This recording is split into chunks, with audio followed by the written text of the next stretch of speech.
नमः शिवाय। इस अध्याय का पाठ करते समय साधक को इस प्रकार देवी का ध्यान करना चाहिए। मैं त्रिनेत्री दुर्गा का ध्यान करता हूँ। उनका दिव्य शरीर बिजली के समान प्रभामय है।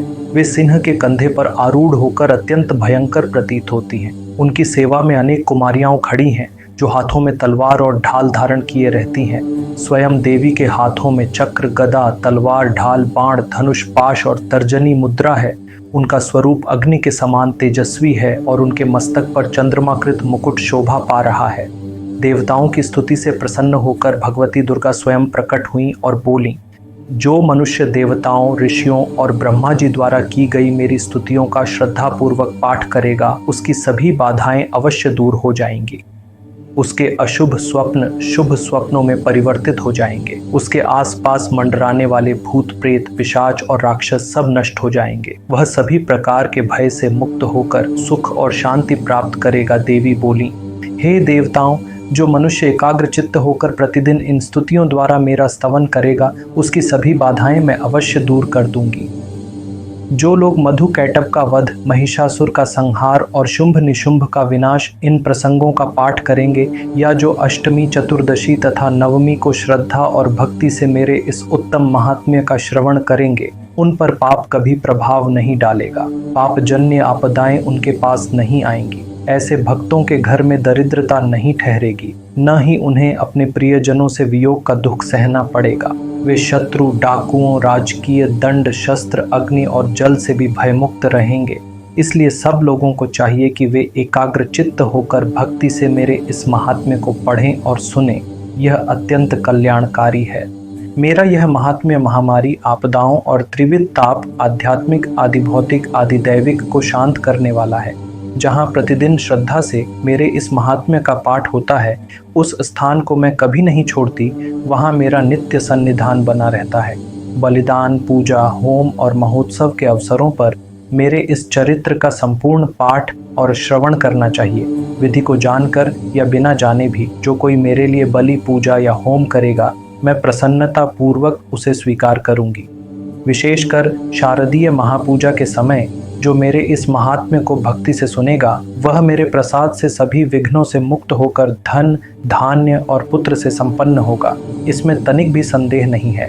मेरे इस महात्म्य, मेरे प्रादुर्भाव की सुंदर कथाएं तथा युद्ध में किए हुए मेरे पराक्रम सुनने से मनुष्य निर्भय हो जाता है। मेरे महात्म्य का श्रवण करने वाले पुरुषों के शत्रु नष्ट हो जाते हैं। उन्हें कल्याण की प्राप्ति होती है तथा उनका कुल आनंदित रहता है। सर्वत्र शांति कर्म में बुरे स्वप्न दिखाई देने पर तथा ग्रह जनित भयंकर पीड़ा उपस्थित होने पर मेरा महात्म्य श्रवण करना चाहिए। इससे सब विघ्न तथा भयंकर ग्रह पीड़ाएं शांत हो जाती हैं और मनुष्यों द्वारा देखा हुआ दुस्वप्न शुभ स्वप्न में परिवर्तित हो जाता है। बाल ग्रहों से आक्रांत हुए बालकों के लिए यह महात्म्य शांति कारक है तथा मनुष्यों के संगठन में फूट होने पर यह अच्छी प्रकार मित्रता कराने वाला होता है। यह महात्म्य समस्त दुराचारियों के बल का नाश करने वाला है। इसके पाठ मात्र से राक्षसों, भूतों और पिशाचों का नाश हो जाता है। मेरा यह समस्त महात्म्य मेरे सामीप्य की प्राप्ति कराने वाला है।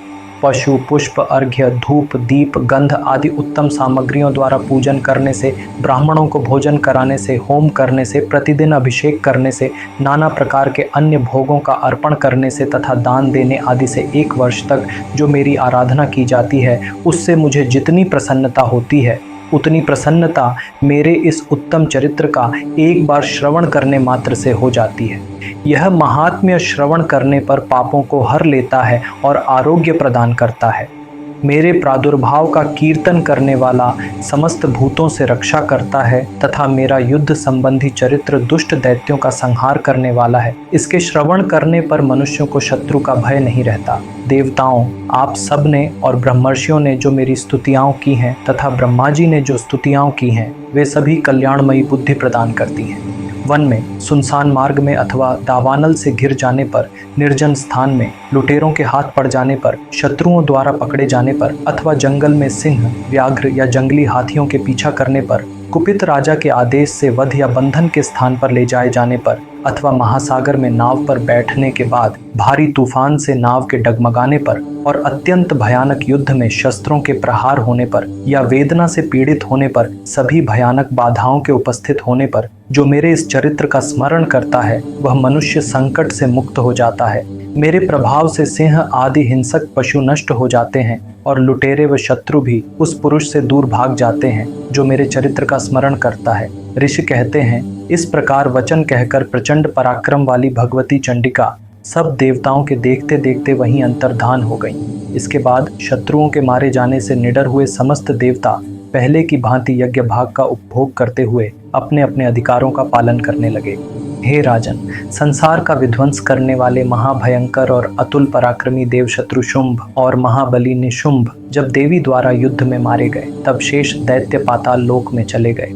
इस प्रकार यद्यपि भगवती अंबिका नित्य हैं, फिर भी वे बार बार प्रकट होकर जगत की रक्षा करती हैं। वही जगत को मोह में डालती हैं, वही जगत को उत्पन्न करती हैं और वही प्रार्थना करने पर संतुष्ट होकर विद्या तथा समृद्धि प्रदान करती हैं। राजन, महाप्रलय के समय महामारी का स्वरूप धारण करने वाली वही महाकाली संपूर्ण ब्रह्मांड में व्याप्त रहती है।